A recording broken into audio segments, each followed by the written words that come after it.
तो और झूठ पकड़ने बाकी है। फिर आते हैं मेरे आम आदमी पार्टी के कनेक्ट। जैसे कि आप लोगों को पता है कि ध्रुव राठी ने फर्स्ट काउंटर निकाला था, जो आप लोगों ने देखा ही होगा। अब ध्रुव राठी ने सेकंड काउंटर निकाल दिया, जिसमें उन्होंने क्या क्या कहा एलविश यादव के बारे में, ये आप लोग देख लीजिए। सबसे पहले उन्होंने बात करी मुनव्वर फारूकी के बारे में, तो आप लोग देख लीजिए मुनव्वर फारूकी के बारे में उन्होंने क्या। बिल्कुल तेरी तरह तू पहले मुनव्वर फारूकी के साथ क्रिकेट खेला सेक्युलर बनकर, आपस में हंस रहे थे, जादू की झप्पी दे रहे थे, फोटो क्लिक हो रही थी। ये देखिए, वो सॉरी गलत वीडियो चल गया। ये देखिए, तो हम लोग ने बैटिंग चूज किया है कि पहली बॉल आउट होकर आ जाएंगे। बहुत अभी हुआ बट वैसे पूछा गया कि आप करते क्या उसमें। हां वैसा वाला बैटिंग। ओहो फिर से गलत वीडियो चल गया। यार एडिटर आम चूसना बंद कर, थोड़ा एडिटिंग पर ध्यान दे। तो अपोजिट टीम के मेन प्लेयर हमारे साथ हैं। एक ट्विटर यूजर ने इस चीज को पॉइंट आउट करके कहा कि एल्विश तू तो हिंदू विरोधी गद्दार निकला। अब इस पर एल्विश कह सकता था कि भाई जो भी मामला था उस पर मैंने मुनावर से बात करी, उसने जो कहा था उसका ऐसा कोई इरादा नहीं था, वो जोक दरअसल बॉलीवुड के एक गाने पर था, लेकिन फ्लो में उसने कुछ खराब भाषा का इस्तेमाल किया, इसके लिए वो पहले से ही माफी मांग चुका है। एल्विश कह सकता था कि हिंदू धर्म नफरत करना नहीं सिखाता, माफ करना सिखाता है। अपनी नफरत को और अपने अहंकार को थोड़ी देर के लिए किनारे रख के उससे 1 घंटे बात कर लेना, फिर नफरत कर नहीं पाओगे और ज्यादा। लेकिन अब क्रिकेट मैच तो खत्म हो चुका था और एल्विश को अपनी नफरत की दुकान भी चलानी थी। तो एल्विश ने किया क्या, उसने सफेद झूठ बोलना शुरू कर दिया कि वो तो बस क्रिकेट मैच था, ऐसे ही मैं चला गया, मैं तो बस मुनावर को चिढ़ा रहा था। यानी कि जरूरत के हिसाब से सेक्युलर से तू कॉम्युनल बन गया, और जब बाद में फिर से क्रिकेट मैच आ गया तो तू फिर से सेक्युलर बन गया। मतलब तू बिल्कुल औरंगजेब की तरह था, जहाँ कॉम्युनल होकर फायदा मिले वहाँ कॉम्युनल, जहाँ सेक्युलर होकर फायदा मिले वहाँ सेक्युलर। बिल्कुल एक नंबर का अवसरवादी, यानी कि अपॉर्चुनिस्ट। सच बात तो यह है कि तेरी खुद की कोई विचारधारा ही नहीं है, तेरी कोई आइडियोलॉजी नहीं है, तू जो भी करता है सिर्फ पैसे और फेम के लिए। कि आप लोगों ने देख लिया है कि उन्होंने कहा है कि एलविश यादव मुसलमानों से नफरत करते हैं, मुसलमानों खून के। प्रोफाइल पर जो कवर पिक लगी है उसे देखो। जानते हो किस फिल्म का स्क्रीनशॉट है? एक बॉलीवुड फिल्म के सीन का स्क्रीनशॉट है। फिल्म का नाम है शौर्या, जो हिंदी नाटक कोर्ट मार्शल और Hollywood film a few good main से इंस्पायर्ड है, जिसकी फोटो एल्विश ने लगाई है। ये कैरेक्टर फिल्म में कोई हीरो नहीं है बल्कि विलन है, ब्रिगेडियर प्रताप, जिसके मुस्लिम सर्वेंट जमील ने कम्युनल क्लैशेस के दौरान उसके परिवार को खत्म कर दिया था। तब से उसके मन में सभी मुसलमानों के प्रति नफरत थी और वो सभी मुसलमानों का सफाया कर देना चाहता था, इसलिए वो अपने जूनियर मेजर राठौड़ को ऐसा करने के लिए कहता था। बोलो ये लोग हमें खा जाएंगे, मयूर विहार के सैकड़ों घरों को खा जाएंगे ये लोग। फिल्म के आखिर में जब ये रिवील होता है तो इंडियन आर्मी ब्रिगेडियर प्रताप को ड्यूटी से रिलीव कर देती है, केस चलाने का ऑर्डर देती है और गिरफ्तार कर लेती है। तो बेसिकली ये फिल्म हमारी इंडियन आर्मी के ऑनर और प्रिंसिपल्स को दिखाती है कि जो भी ऑफिसर आर्मी के प्रिंसिपल्स पर कलंक लगाता है उसे टॉलरेट नहीं किया जाएगा। जैसे कि 2018 का न्यूज आर्टिकल देखिए, बीजेपी नेता और उस समय के आसाम के मुख्यमंत्री सर्बानंद सोनोवाल ने एक जनरल कोर्ट मार्शल वर्डिक्ट को वेलकम किया, जिसमें कि एक मेजर जनरल सहित 7 आर्मी पर्सनल्स को 1994 फेक एनकाउंटर के लिए लाइफ इंप्रिजनमेंट की सजा सुनाई गई। उन्होंने कहा कि इससे लोगों का जुडिशरी और आर्मी में विश्वास मजबूत होगा। हमारी इंडियन आर्मी का मोटो है दोस्तों, सेवा परमो धर्म। लेकिन इस बेवकूफ एल्विश की आर्मी इंडियन आर्मी के ऑनर, एथिक्स और प्रिंसिपल्स को कहां समझेगी? ये तो पूरी दुनिया के मुसलमानों के खून के प्यासे हैं। इससे तो सांप भी डरता है कि कहीं ऐसा जहरीला इंसान हमें ही ना काट ले। और मैं चीजों को एग्जैजरेट नहीं कर रहा हूं दोस्तों, इसका एक और उदाहरण दिखाना चाहूंगा। पिछले साल अक्टूबर में इजराइल पर हमास का आतंकी हमला हुआ, जिसमें 350 इजरायली मारे गए। इस पर मैंने एक वीडियो बनाया था यहाँ पर। उसके बाद इजराइल ने अटैक किया। अब तक गाजा में 17 लाख लोग बेघर हो चुके हैं, 37,000 से ज्यादा लोग मारे जा चुके हैं। युद्ध के इंटरनेशनल रूल्स जैसी चीज को इजराइल ने बहुत पहले ही छोड़ दिया। हॉस्पिटल्स पर भी अटैक हुए हैं। रिसेंटली एक हमला हुआ राफा शहर में एक टेंट कैंप पर, जहाँ 45 लोग मारे गए। इसमें आधे से ज्यादा औरतें, बच्चे और बूढ़े थे। इस मैसेकर पर ग्लोबल आउटरीच देखने को मिली।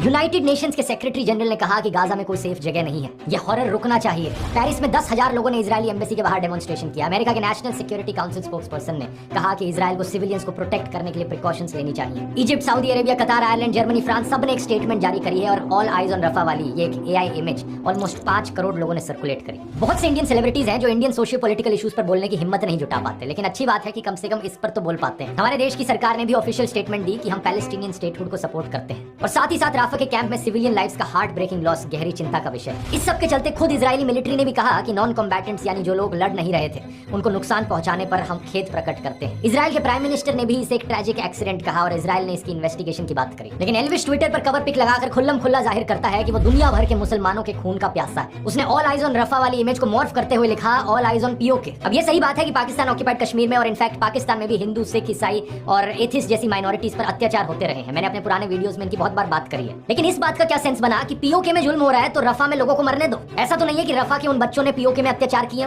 क्या एल्विश जैसे गोदी इन्फ्लुएंसर्स ये नहीं कह सकते कि हम हर जगह इनजस्टिस के खिलाफ हैं? चरण वंदना करने वाले गोदी यूट्यूबर्स बात करते हैं सेलेक्टिव आउटरीच की, लेकिन गोदी इकोसिस्टम के बेशर्मो तुमसे ज्यादा सेलेक्टिव है कोई? जब मैंने ये वीडियो बनाई थी मैंने खुलकर कहा था इसमें कि चाहे कोई हिंदू हो, मुस्लिम हो, क्रिश्चियन हो, चाहे एथिस्ट हो, हर जगह जहां भी अन्याय हो रहा है मैं उसके खिलाफ हूँ। लेकिन मैं चैलेंज करता हूँ इन गोदी इन्फ्लुएंसर्स को ये बोलकर दिखा दे। सच बात ये है कि ये हर अन्याय के खिलाफ नहीं है, इनके मन में नफरत भरी हुई है एक कम्युनिटी को लेकर। क्या आप लोगों ने देख लिया है कि उन्होंने कहा है कि एलविश यादव मुसलमानों से नफरत करते हैं, मुसलमानों खून के प्यासे हैं। तो आप लोगों को क्या लगता है इस बारे में कमेंट करके ज़रूर बताना। और मैं अब ये सेकंड वीडियो आप देख लीजिए। सेकंड वीडियो में उन्होंने कहा है कि ये हिंदू हो का ही मजाक करता है और उन पे ही कमेंट करता। तो ये भी आप वीडियो देख लीजिए, इंसल्ट करता। ये भी एंटी हिंदू वीडियोस की बात करी थी एक पिछले वीडियो में। एक वीडियो था जहां तू चिलम को भोले का प्रसाद बता रहा था, भगवान शिव को डिसरिस्पेक्ट कर रहा था। जय बाबा बोलेगी। ये वीडियो अब तूने हटा ली है, जो कि अच्छी चीज है, तो तेरी तारीफ की जानी चाहिए। Good boy. दूसरा वीडियो था जहां तू हिंदू मंत्रों का मजाक उड़ा रहा था। और पंडित सेक्सी मंत्र पढ़ का भी भ्याकरवा दे जल्दी, सेक्सी मंत्र पढ़ का भी भ्याकरवा दे जल्दी। वो वीडियो भी अब तूने हटा ली है, फिर से गुड बॉय। लेकिन दो और तेरी मैंने वीडियोस बताई थी। एक जहां तू पीछे जय श्री राम लिखकर कहता है कि ये ऐप इंस्टॉल करो, यहाँ कैडी स्ट्रीमर्स मिलेंगी, स्वाद आ जाएगा, तूने कहा। बहुत सारे लोगों से दोस्ती कर सकते हो, चाहे इंडिया के हो बाहर के हो। 17 मिलियन से ज्यादा होस्ट है और भाई बहुत कैडी स्ट्रीमर्स है, मतलब स्वाद आ जाएगा तुम्हें। इस पार्ट को तूने अभी तक हटाया नहीं है, तो इस पार्ट को रिमूव कर दे। भगवान राम का पीछे नाम लिखकर ऐसी छिछोरापंती करना अच्छा नहीं होता। एक चौथी वीडियो है जो सबसे प्रॉब्लमैटिक है, जहां तू हनुमान चालीसा का मजाक उड़ा रहा है। जय हनुमान ज्ञान गुण सागर जय कपीस देव लोक उजागर रामदूत अतुलित बलधामा अंजनी पुत्र पवन सुतनामा। ये वीडियो तूने अभी तक नहीं हटाई है, तो इसका लिंक मैं नीचे डिस्क्रिप्शन में डाल देता हूँ। टाइम कोड है 550 से लेकर 608, 851 से लेकर 905। अब इस वीडियो को देखने के बाद इस पार्ट को ट्रिम कर दियो। अब अगली बात यह है कि तू भगवान राम की तस्वीर लगाकर एक हुडी बेच रहा है, धर्म के नाम पर अपना बिजनेस चला रहा है। प्रॉब्लम वाली बात यह है कि तू हिंदू धर्म के शास्त्रों के साथ छेड़छाड़ कर रहा है। जैसा कि आप लोग ये भी देख लीजिए कि ध्रुव राठी ने दिए हैं एलविश यादव को 10 टास्क।